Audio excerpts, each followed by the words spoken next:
Our good friend joins us every single Tuesday, Alex McGrath. Alex, I feel like you're laughing because of my setup right now. What's going on, man?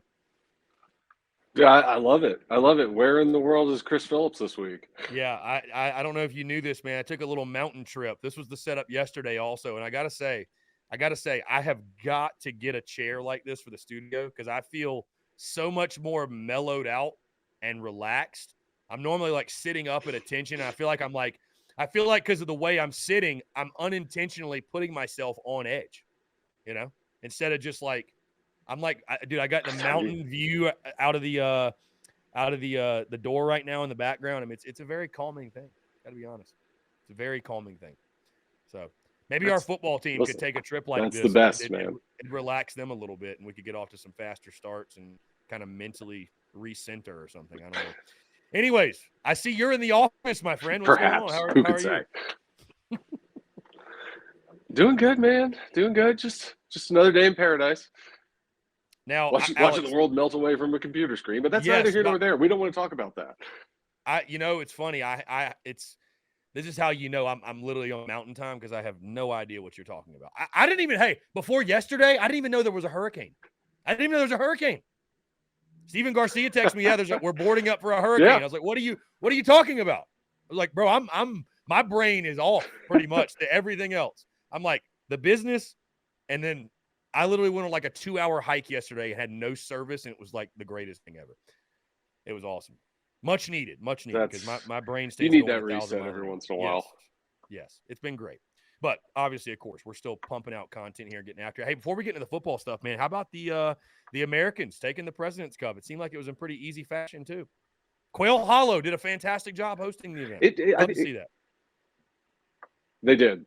They did. They did a great job. I think it probably got a little closer before the Sunday singles than the captains would have liked, but I think they've had. I want to say they've held that event 15 times, and the internationals have won once.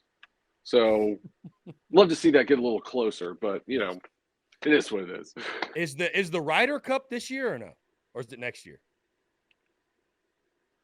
Next year, Next year, okay. I didn't think they did those two right? events the same year. Because I know they postponed it for COVID. They did Whistling Straits this past one, and the next one I think is in Italy next year. Okay. Okay. Gotcha. I will tell you this again, one more side note. Where I'm at right now, I'm not going to disclose my location, but I'm a mile above sea level, and the golf course up here, I mean, it's like Augusta in the mountains, bro. I mean, it's pristine. Like just, you know, grass is green. I mean, it's 70 all So summer, you brought man. your So sticks? I did bring my sticks. I probably will not Yeah, go play though, but yes, I did bring my sticks. But no, it's week. and Okay. I'll send you some pictures later today. I mean, it's a track. It's a track. I mean, anyways, though, Alex, we're not here to talk golf. We're here to talk South Carolina football. What's so funny? I'm going to throw you under the bus, Alex. I'm going to do it. So sorry about it. Please do. You came by the tailgate, which was awesome. I appreciate you coming by Seawells. You told me, you said, hey, let's keep the conversation to the first half. You had the kiddos with you, obviously, so I'll give you the pass. But let's keep the convo, mostly to the first half because that's what we'll be watching. I'd assume you're probably hitting the road, getting the kiddos tucked in. But it's funny because the first half was the interesting part, right? Like the first half was, if you only watched the first half, I think you would have been in a pretty sour mood today. Thankfully, thankfully, this Gamecocks football team was able to find something at halftime, make the adjustments, especially on the defensive side, and pull away and do what we thought they would do from the jump. But, dude, I know I've asked you this before, and I just have to bring it up yet again because, unfortunately, I talked about this yesterday, but you've been outscored, and it's 4 games, but you've been outscored 28-6 in the first quarter in your first 4 games. You haven't scored a first quarter touchdown. I just, like, to me, the slow starts are all mental. They have to be because when you look at the second half, right, it's not because you were physically incapable of doing what you did to Charlotte. Like, it has to be, in my opinion, a mental thing. Like, whether it's the preparation during the week, it's the way they're approaching the game in the locker room and pregame, whether it's something with coaching. I mean, would you agree, disagree? Like, I feel like it's got to be something mentally that I don't know if they've just got to change up their pregame routine, but something's got to give because you can't make a living falling behind like that and getting off to these slow starts. But, well, obviously, totally agree on that. I like almost to me, it's kind of like it's the scripting of the first 10 plays you throw out there Mm. may have something to do with that, but because honestly, I don't know what else to draw it to. Like Yeah. that, just like statistically, that's statistically improbable for 2 straight years that this has been the case. So, got to be a to me, it's got to be some sort of a scripting issue, and Mm. based on the comments that made their way around the interwebs last week, which I'm sure we will get into momentarily, I would most 100% describe it to a scripting issue on the first Mm. 10, 15 plays you're going to run. Yeah. Yeah, it's funny you mentioned the comments, Alex, and it's so wild because we'll start with the positives. By the way, the offense, because the ones for you, they score on every single possession they have. Marshawn Lloyd, what a great story. I mean, obviously he's the highlight of the night, and he really showed you. I mean, with some competent blocking, he's a dude. I think he's a dude. I know it was Charlotte, but that dude, he showed what we were all hoping he was going to give you when he enrolled back in 2020, and it's just a great story, right? Him coming back from the injury, and now we see he is fully healthy 100%. Just talk about, we'll start with that. What you saw from him, thoughts, when you're talking about comparing him to previous back to the University of South Carolina. Maybe it's early to make any type of comparisons like that, but he definitely showed an athleticism, an explosiveness. I mean, that hurdle, that might be the run of the college football season. Definitely to this point, it is one of the best runs I've ever seen from a South Carolina running back. Showed the toughness, on the one run, the stiff arm, just pushing the guy down. Definitely, when you're looking at the offense, that's a huge positive you can take moving forward. That I think Marshawn Lloyd has now got to be looked at as a guy. This is a dude that we need to get touches, and we will be able to depend on a week in, week out basis.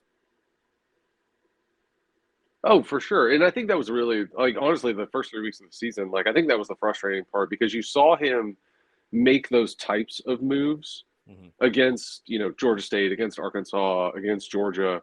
It was just like the blocking wasn't there, or that there was just somebody in his face at all times, and to like give him a little bit of wiggle room, like you saw what he's fully capable of.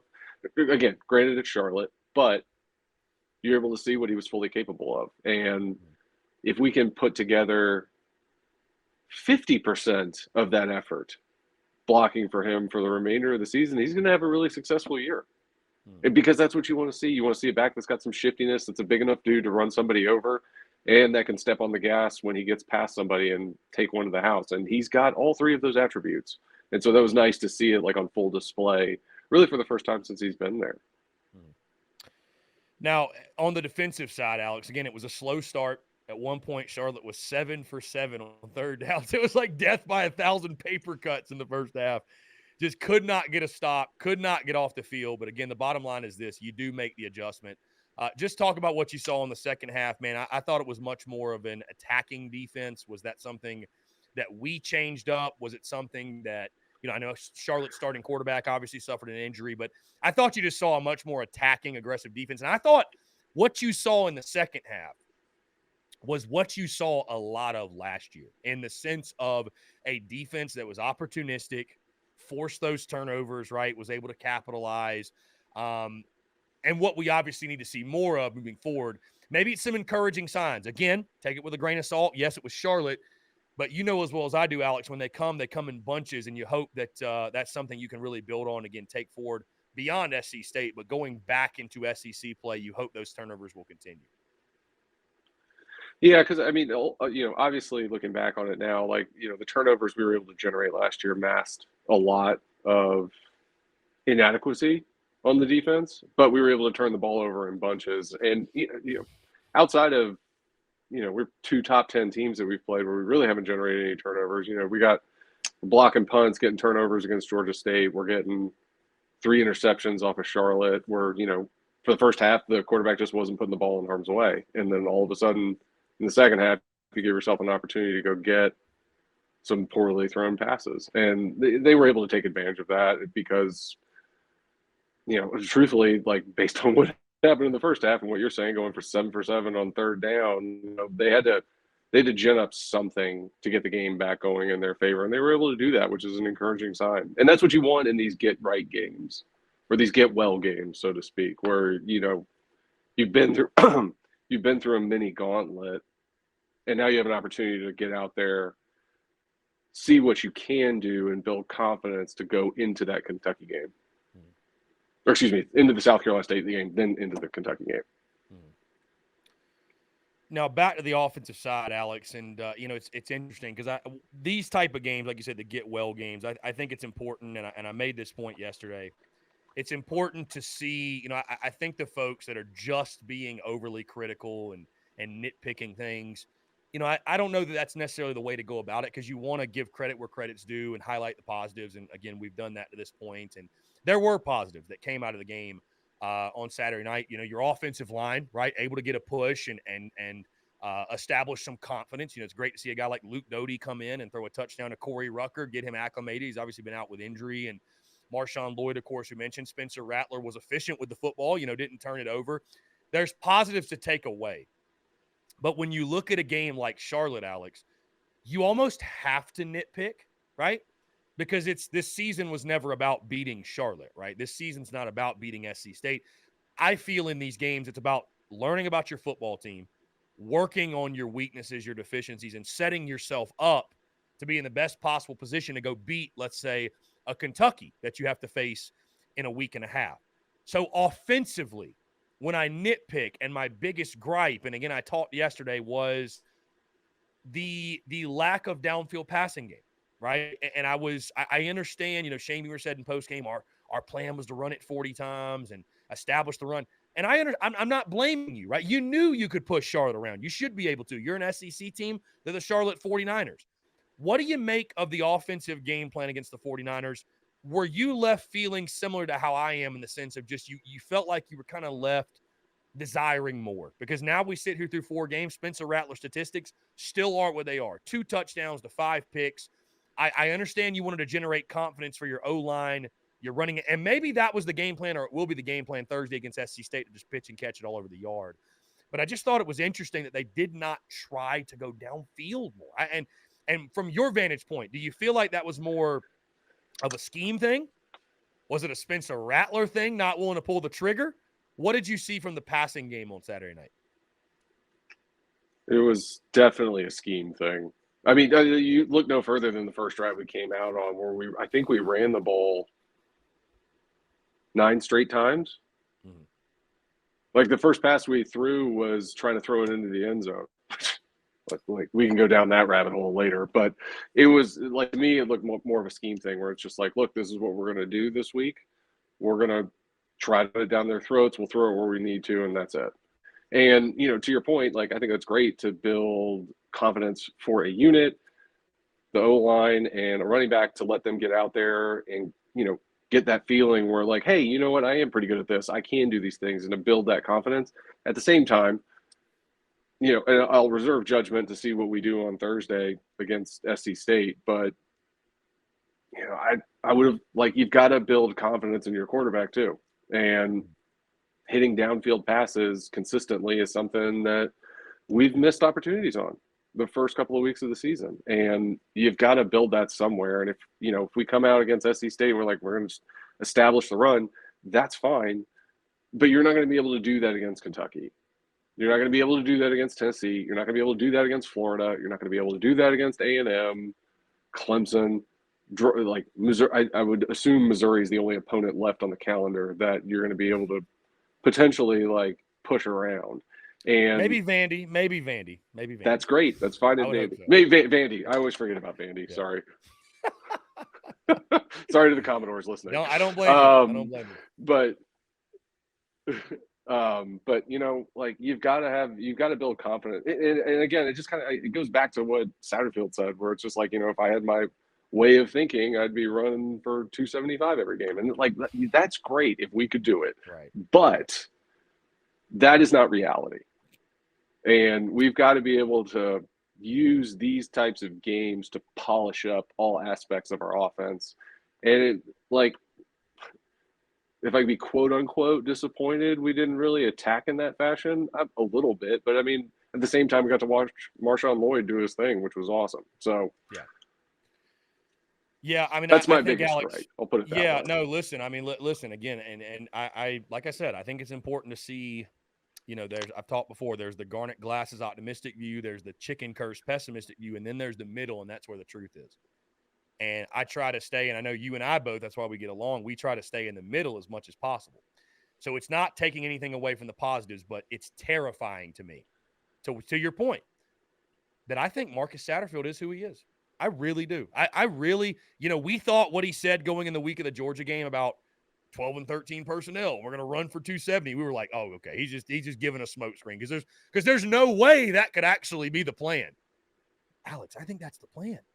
I really do. I really think that's what he wants to be. Literally, I think he was telling the truth. It's like I feel like I'm in Pirates of the Caribbean when Jack Sparrow's telling the truth to the he's trying to steal the ship, and they're like, if he was telling the truth, he wouldn't have told us. That's what we thought. That's what we thought, right? We're like, there's no way he would have just said it. Yeah. I think he was honest. I think he was being, and that's terrifying because as you mentioned, and it's not a knock on.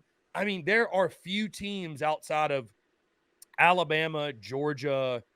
You're just elites that are going to be able to recruit at a level to say, we're going to go run it for 270 a game. And we're just going to ground and pound and 3 yards in a cloud of dust. Like, and even Alabama's not doing that, right? Like even the elites aren't doing that, and it's, here's my thing. Here's what I'll say to this too. It's hilarious because Marcus Satterfield's the one that said, well, we didn't bring Spencer Rattler here to hand the ball off. Well, yeah, you did. Yeah, you did. Yes, you did. There's nothing you've shown me that isn't true. And I'm watching the ESPNU broadcast, and they're labeling Spencer Rattler as a game manager. And I wanted to throw up. Because here's my thing. If you wanted a game manager at quarterback, Luke Doty's on the roster. No offense to Luke, but did you need to go get this guy? Like, I just – it's terrifying. It's terrifying, Alex. And again, my game, and I know probably for yours as well, and kind of everybody, is the Kentucky game. We'll see what happens. They could pull a fast one on us and throw it 50 times. We have no idea. But it makes me feel like maybe Sat's a one-trick pony. Maybe this is just who he is, and he was dead honest about, I want to be 12, 13 personnel, run for 270. I don't know. I don't know. I think the moving forward, I think in this SC State game, the downfield passing game, and I guess it's, you're throwing for a loop because now the game's on Thursday, right? Shorter week, and maybe you're we're just going to keep it as simple as possible and not get too crazy. But man, I think you are really doing yourself a disservice if you don't take this game against South Carolina State to try some different things and to go down the field, because these are the games to do it, Alex. These are not the games to be boring. You can go be boring in SEC play. Go be like, you're going to have to be boring. You know what I mean? Like, these are not the games to be boring. Like, what did you prove that you can pick on the little guy? I mean, who cares? What happens? I said this yesterday, and I hate to sound like a broken record, but what happens when you have to pick on somebody your own size? Then what? What happens when you go up against Kentucky and you're going to punch them in the face, but they're going to punch you back? Then what? Right? Then what's your plan? And if you haven't worked on a passing game, and we can talk about Marshawn Lloyd's confidence. I'm ecstatic he's got confidence now. Offensive line's confidence, although I don't know that it really means a whole lot. Where is Spencer Rattler's confidence, Alex? Where's Spencer Rattler's confidence? 2 touchdowns to 5 picks. I mean, where is his confidence? Because as you mentioned, we're not gonna run for what's probably gonna happen. Since people want to look ahead past SC State, you know what's probably going to happen, Alex? We're going to go to Kentucky. We're going to run for 2.9 yards per carry, 74 yards on the ground. And if we can't throw the ball, we don't stand a chance. That's probably what's going to happen, because that's who Carolina football has just been forever, or at least recently, right? I'm not even saying that as a knock, but damn it, you got to know what your strengths and weaknesses are. To say that we're going to go to Kentucky and we've just found our identity, we're going to ground it. No, you're not. You're not. You know better than that. You know better. You do. We know better than that. I mean, surely. It's my sincerest hope, but I mean, we weren't the ones calling plays that we haven't worked on in 3 weeks. Yeah. So, I mean, I don't know. I'm not even sitting here saying I'm leading the fire sat charge quite yet. I know you and I already had this conversation. Heck, I said it yesterday. I mean, Kentucky's my game. And if you don't show a willingness to get out of your ways, I'll be done. I'll be done with Satterfield, man. I'll be done. I'm so tired of watching bad offense. I'm so tired of you know what I mean? I'm just so underwhelmed with Spencer Rattler at this point. And I don't know if it's his fault really, but I am. So I don't know that I'm underwhelmed yet. I think obviously was just expecting. I'll put it this way: the offense that we're seeing right now isn't horribly dissimilar from what we saw last year, which I assumed was going to change when you get a trigger man like a Spencer Rattler in there. And it just doesn't look a whole lot different. It kind of looks like you're running like the exact same offense you were trying to run last year. And it's just like you add this piece and you don't add a new wrinkle to it and you don't push the ball downfield, even though you have proven across the board, you've got personnel on the outside that can push the ball down the field. Did Jaheim Bell have a catch on Saturday? hit 2. He's got 7 catches in 4 games. That to me is a criminal mismanagement of your offensive personnel. Ding, ding. Tell him what he's won. No, I think you hit the nail on the head. I think the biggest frustration is the fact it looks the same as last year. I think that's the greatest frustration. And I wasn't expecting us to score, and it's just 4 games in, it can change. I wasn't expecting us to score 50 per game, but I thought it would look different. And it just doesn't. Alex, this might irritate some folks.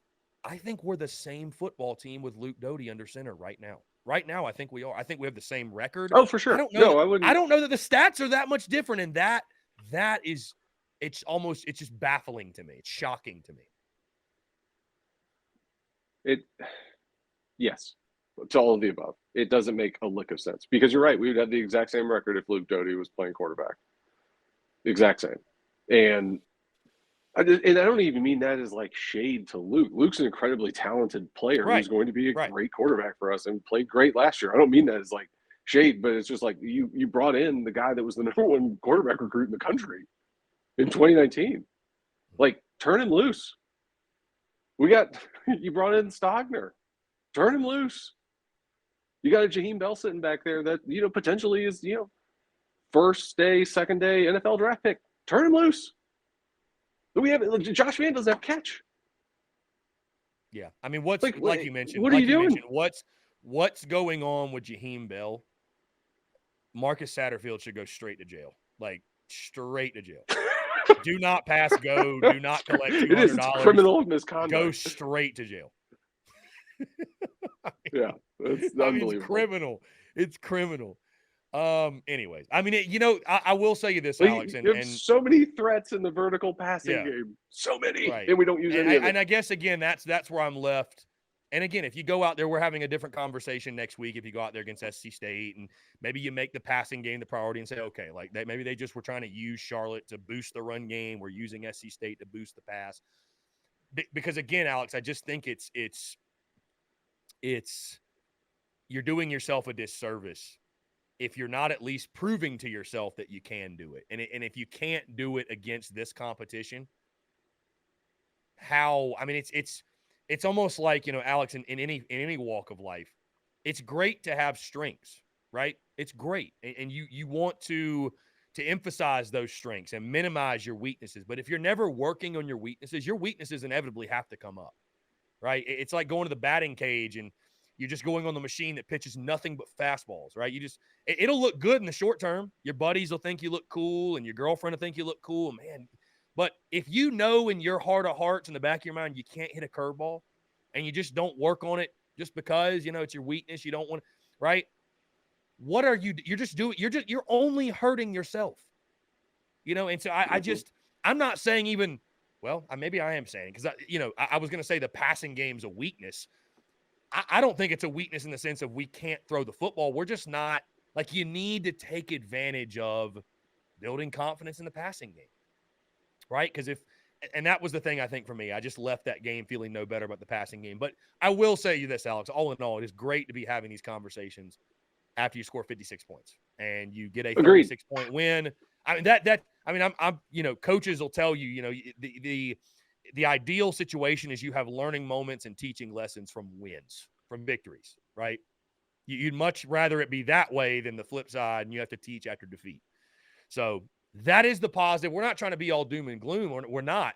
But I think, again, it just comes back to the fact these two games are about gearing up to take down Kentucky, because that's the one that everybody's looking forward to. And that's the one that's going to really, I think, set the tone for the second half of the year. Alex, let's get into SC State, because, again, I don't know that there's really much to nitpick or much more to nitpick from Charlotte. Thoughts on the game being moved to Thursday? Obviously, the impending weather coming in. It's going to be really nasty Saturday, really all across the state, but definitely in Columbia.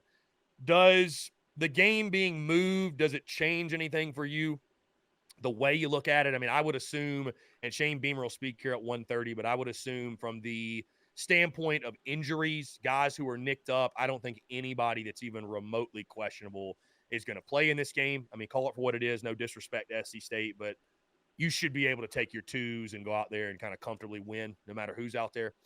So I think anybody that's remotely nicked up, and even guys that just need rest, they might just get rest. But does it change your view at all of the game with it being moved to Thursday? No, I mean, from an overall outcome standpoint, absolutely not. I think it could be sloppier than you would otherwise see, just because you don't have the prep time going into it. Honestly, like, the biggest disappointment is exactly what you just said. The guys that are nicked up, are going to have to sit a week before you go through Kentucky, and maybe it's guys that don't need live reps, but the guys that do need live reps, I hope they're going to get what they need to get before we go into Lexington.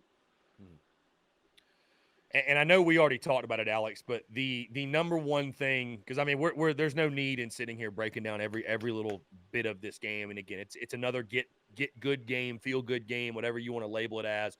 A game, I really look at it, Alex, as a name your score game. I mean, whatever score prediction you want to throw out there, fine. I mean, I could see it happening. But it's a game for South Carolina, again, like we talked about it with Charlotte, to build as much confidence and positive momentum as you can before you get back into SEC play.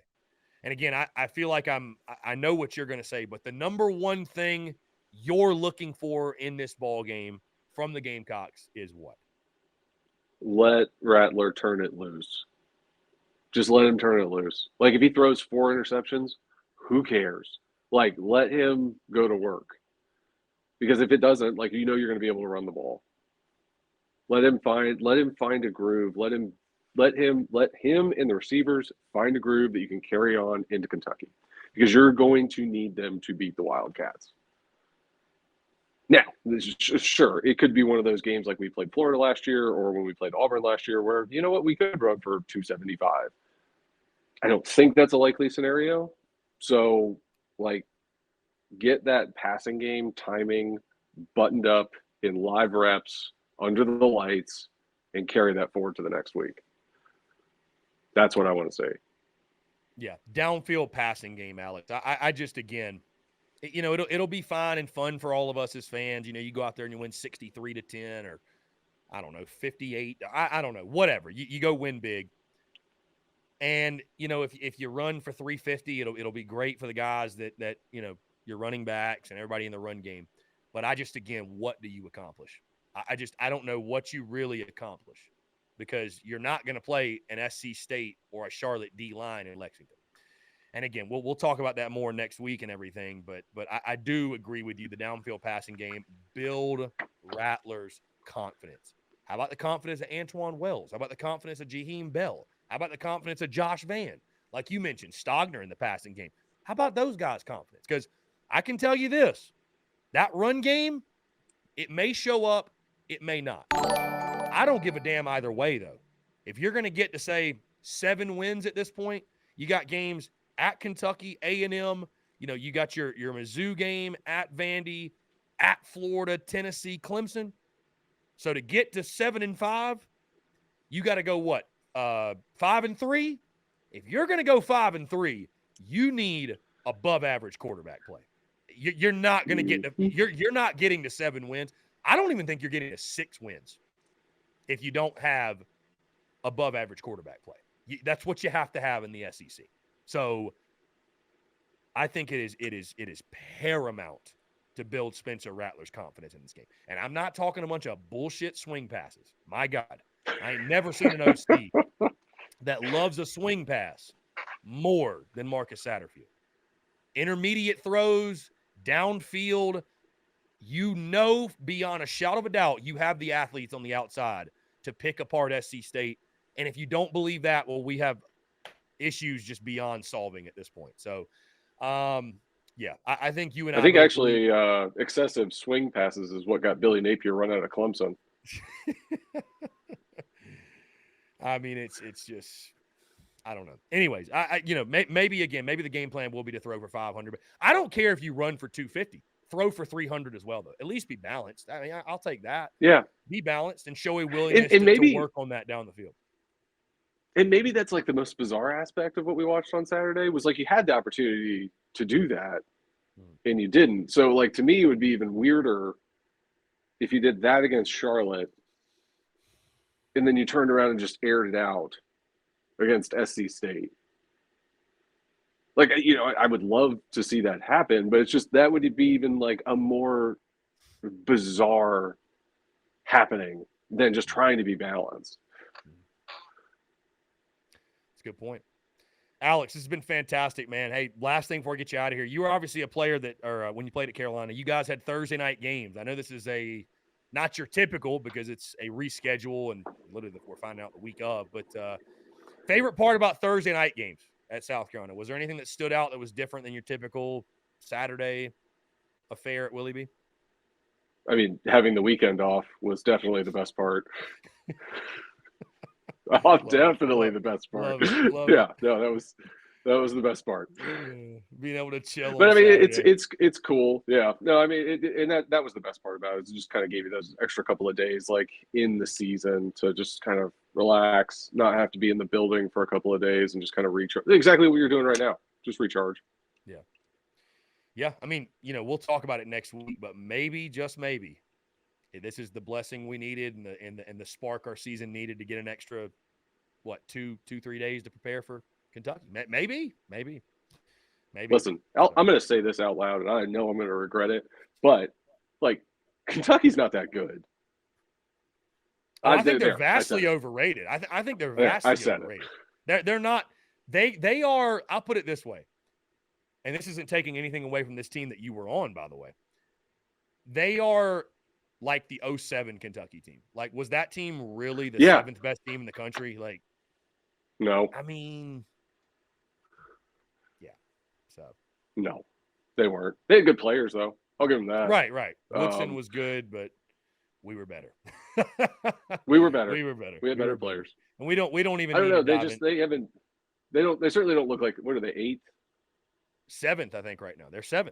Oh, 7th. Okay, I'll give you a perfect example of this. Well, like, would the 7th ranked team in the country be a 6-point dog to Ole Miss? That's a very good point. Yeah, that's a very good point. So, What's better for Carolina? Kentucky winning or losing against Ole Miss? Or does it even matter? I don't think it. Probably them winning, I would say. Like, you don't want, like, if we can keep their blood boiling down, that would probably be beneficial for us. Listen, I'm saying that completely understanding. Like, we could walk into Lexington and lay a total egg, but just from what I've seen 4 weeks into the season, I'm not like, oh man, Kentucky's going to run it all over us. I mean, it's certainly not like Georgia or Arkansas. Yeah. I mean, they ran for, I think, 2.9 yards per carry against Youngstown State. So they're having their issues up front too. Yeah. But again, we'll talk about it next week. But preseason, I picked South Carolina to beat Kentucky. And the reason, why did I pick us? Spencer Rattler. Out-dueling Will Levis. So that's why I'm saying, got to get him going. We're going to need him. Alex, always a pleasure, my friend. I appreciate you doing this, especially on I know not necessarily for us, it didn't affect our schedule, but a bit of a chaotic week. So always appreciate you taking the time, my friend, and looking forward to next week. Absolutely, buddy. Yeah, man. Take care. Good stuff, Alex.